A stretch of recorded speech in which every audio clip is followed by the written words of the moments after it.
Good morning, everybody, and welcome to day 4 of the Buyer's Choice Meeting Week for the virtual GM Conference and Self-Care Summit. I'm Keith Wapazinski, Vice President, Member Services of GMDC Retail Tomorrow. Each morning we are engaging industry executives and thought leaders for a short chat about what they see as opportunities for retails and members called Coffee With Sessions. With the ever-changing retail environment and schedules, we've had to pivot from this morning's discussion on independent and regional drug, and this morning's session will focus on the perspectives of retail and technology. Joining me is going to be Sterling Hawkins, who is a member of GMDC's Retail Tomorrow Council and is co-CEO and co-founder of CART, and Gary Hawkins, CEO and co-founder of CART, the Center for Advancing Retail and Technology. Before I turn it over to our guests, though, I want to review today's schedule for everybody. First, the Buyer's Choice meetings will again take place today from 10 a.m. to 6 p.m. Eastern Time. We encourage all retail and wholesale attendees to preview the GM and self-care discovery guides as meetings are available through next week. Be sure to tune in today's learning sessions also. First, at noon Eastern Time, the self-care learning session will provide a CBD update from the Hemp Fusion Wellness team. And at 1 p.m. Eastern Time, the Retail Tomorrow learning session, The Store of the Future is Not a Store, with insights from Macmillan Doolittle and WD Partners. Finally, this evening at 6 p.m., join us as GMDC in the industry gives back by supporting the Kids in Need Foundation with special entertainment from Face Vocal Band.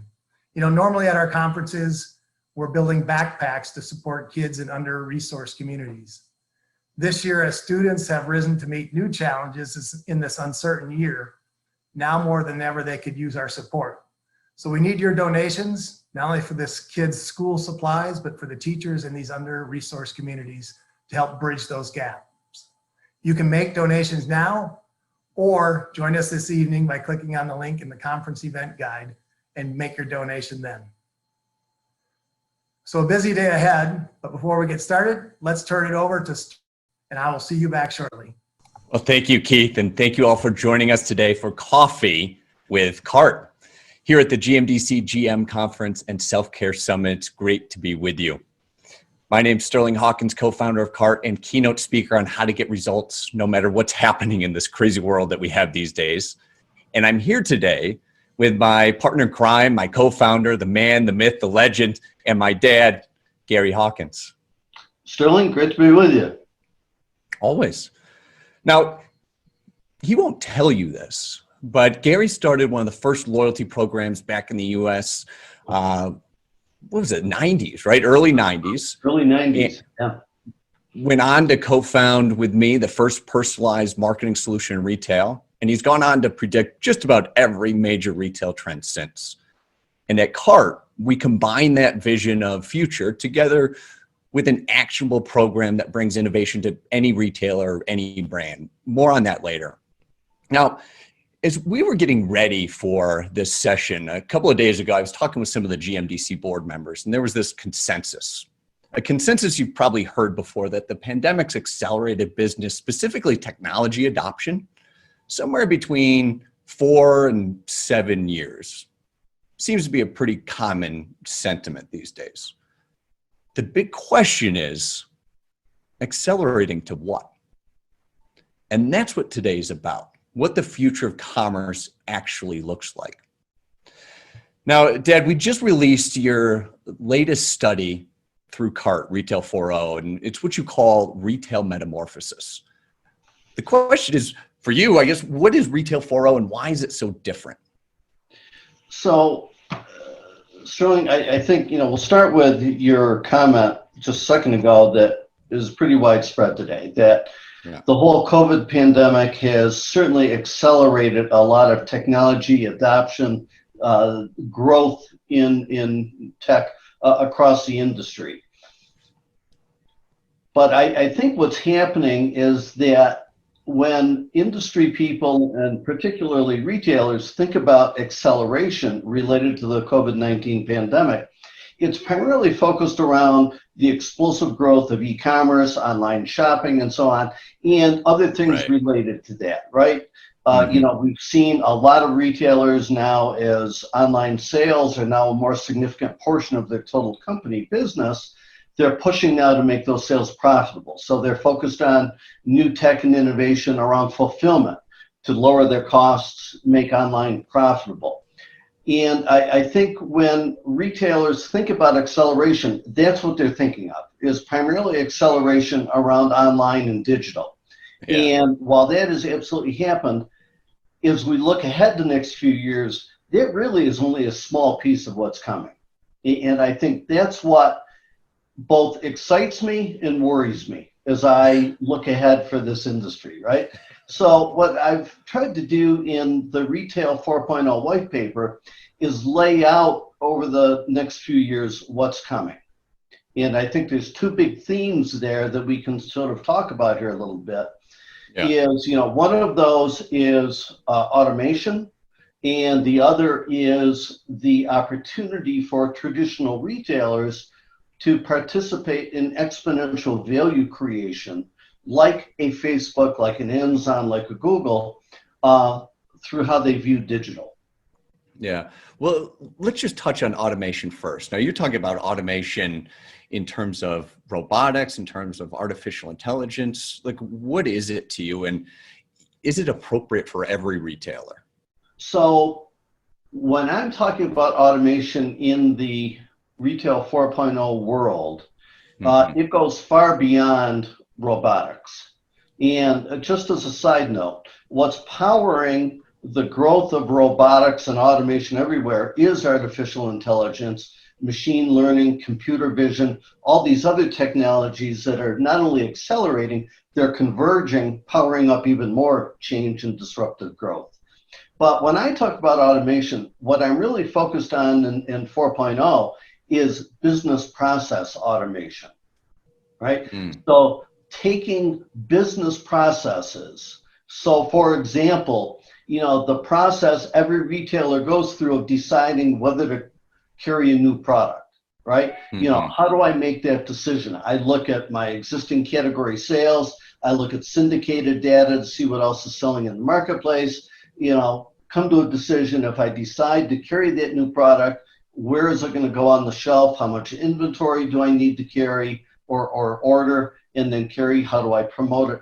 All those decisions, right? This goes on every day across every retailer. Now think about automating all of that through computer software. It's a whole new world. Well, it is, right? So now we've got computer intelligence, AI intelligence driving this, automating all those decisions, making them far faster and far more effectively than human beings can make them. It's hard to even fathom, but it really is that computers and artificial intelligence is going faster than the pace of time, and it can make more, better, faster decisions than humans ever could, no matter how many humans we're talking about. Well, absolutely right. So, you know, some other places where this is going, and it's going fast, is, you know, the easy one that retailers are already talking about is in the store, right? Technologies like Amazon Go, leveraging AI, computer vision, et cetera, to replace cashiers, right? It's now replaced with computers. But to go back to my example of like a new product decision. Think about decisions to delist products. Another massive area is marketing automation.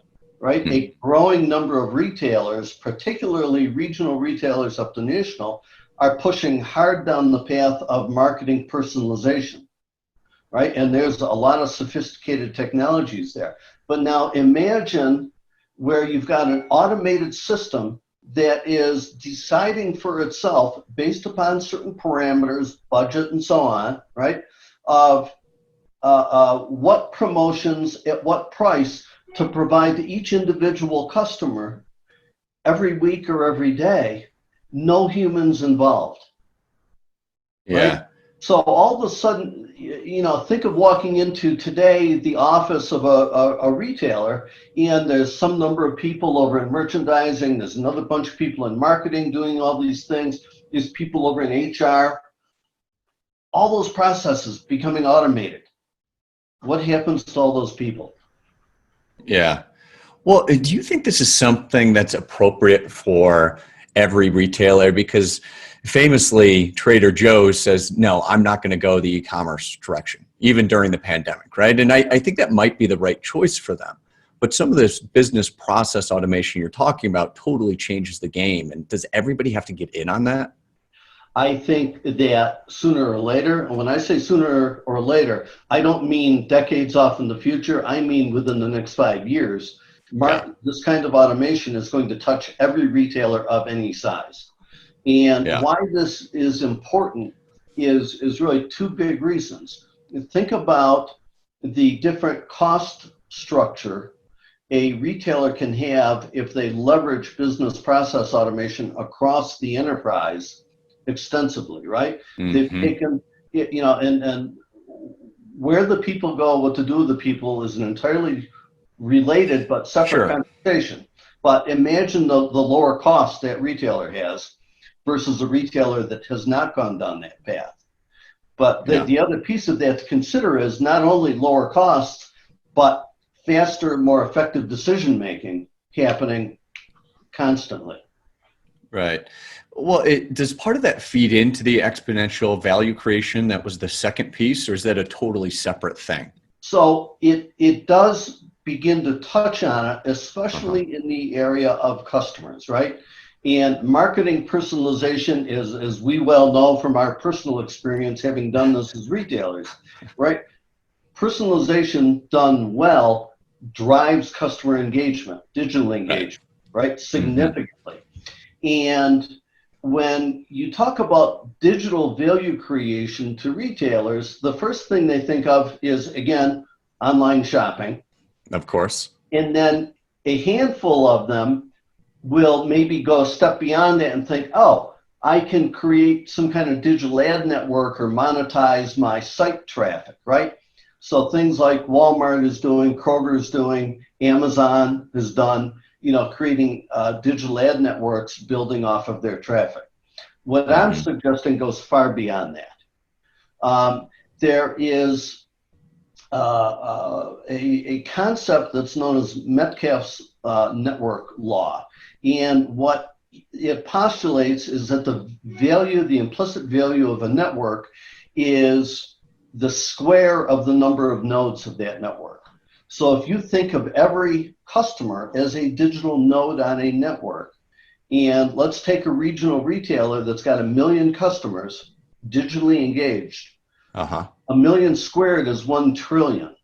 Think about the value that can be created by taking those 1 million shoppers and connecting them to other things in the digital world and building out value creation.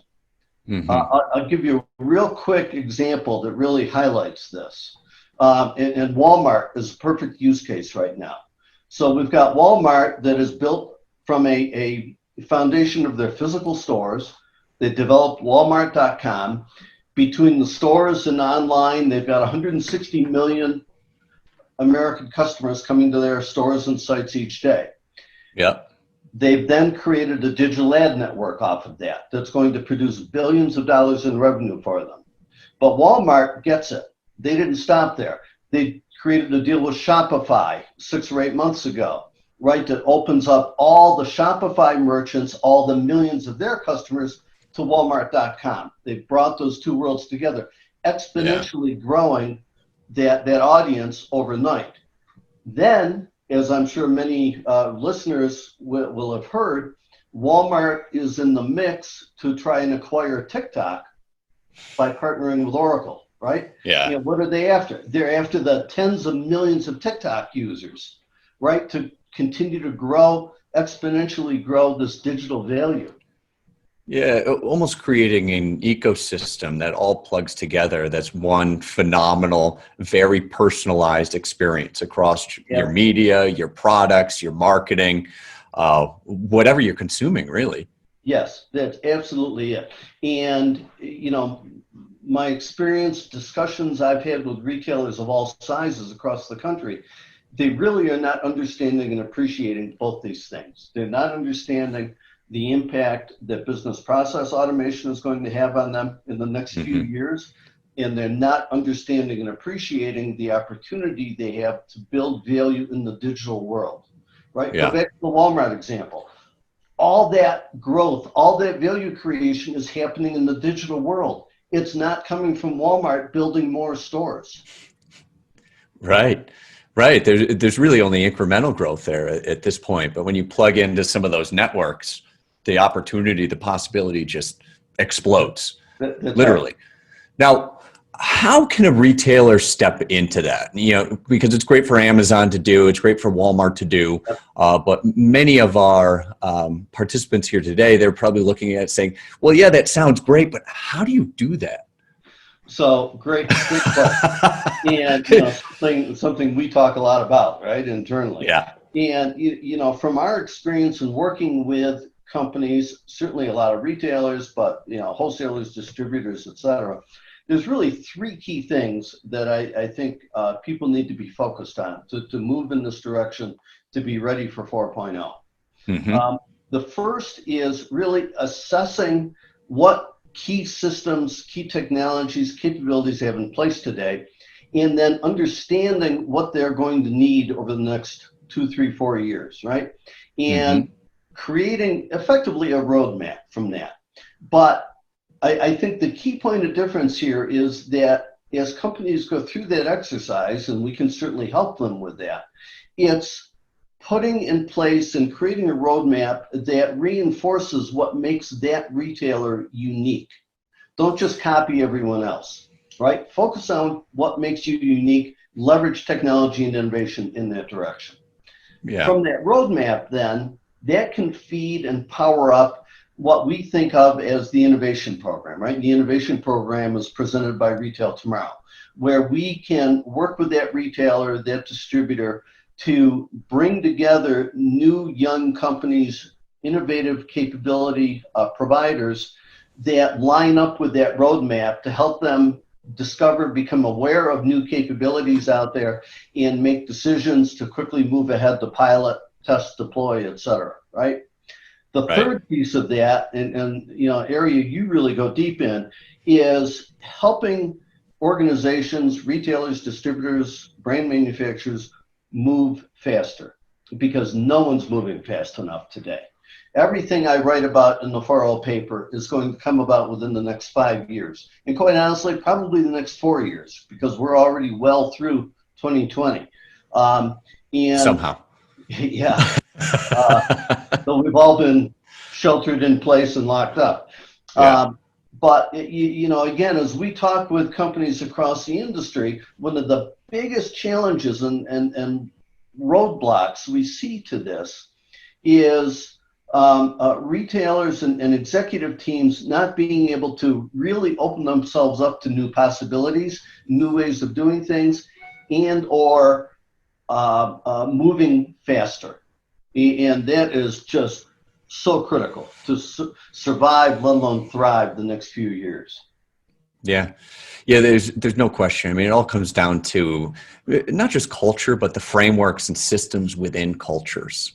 And, from talking with a lot of retailers and brands and, well, even tech companies, culture tends to be this very nebulous thing, right? We want a good culture, but what it comes down to is there's a set of values, ethics, and beliefs that everybody kind of holds inside that company that makes it okay to do some things and not others. It makes this speed of operating okay, and that one, well, that's too dangerous, or on the other hand, that's too slow.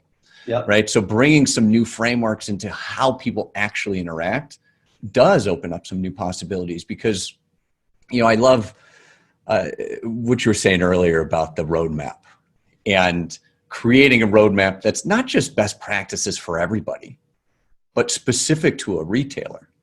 Right. Because there's that Wayne Gretzky quote of, skate to where the puck's going to be, not where the puck is. And well, I think that makes a lot of sense, but today the puck doesn't have to be in retail anymore. with what you're just saying, Walmart going in on TikTok, well, all of a sudden they've taken a left turn over here to create some exponential value. That's a totally different game. And what that game is can be different depending on the retailer. That's right. That's right. It's a whole new world, quite literally, right? And underlying all of this is the pace of change that we talk a lot about. Right. That tomorrow no longer may necessarily look like today. And we have to break ourselves out of that mentality and begin to think exponentially, begin to think that these things are truly going to happen much, much faster than we believe they will. Absolutely. Now, people can get your retail metamorphosis, Retail 4.0 paper at advancingretail.org, right? That's correct. Fantastic. So definitely worth checking that out. I think that's about all the time we have today. So thanks for joining us for Coffee with Cart. We're here if you have questions, and we're looking forward to stepping into the future of commerce, Retail 4.0 together. Keith, back to you. Thanks, Sterling. I really want to thank Sterling and Gary for their participation this morning and their great insights. GMBC Retail Tomorrow, in partnership with CART, has brought the CART Innovation Program to a number of retailers, not to only just to widen their perspectives on new technologies, but to advance their retail operations. So if you're interested in hosting a CART Innovation Program, please feel free to reach out to Gary, Sterling, or anyone at GMBC for more information. Again, as a reminder for companies participating in Buyer's Choice meetings today, these pre-scheduled meetings will take place from 11 a.m. to 6 p.m. Eastern Time. Just make sure you're checking your personal calendars. Be sure to tune in to today's learning sessions. At noon Eastern Time will be the CBD update, and at 1 p.m. Eastern Time, the Store of the Future is not a store. So please be sure to tune into them. And this evening at 6 p.m. Eastern Time, again, join us for the GMBC Kids in Need charity event and special entertainment with the Face Vocal Band. You're really going to enjoy them. And remember to make a donation now or this evening by clicking on the link in the virtual event guide. Finally, tomorrow morning's Coffee With will provide an independent and regional supermarket perspective. And joining us will be Dave Sutton, GMDC board member and president of Value Merchandisers, and his guest, David Gurong of Harp's Food Store. So please be sure to tune in tomorrow morning. Thank you again for having coffee with us. Have a great day of meetings. Stay safe. And if anyone has any questions, feel free that we can help you at any time. Please call us or email us at memberservices@gmdc.org. Have a great day.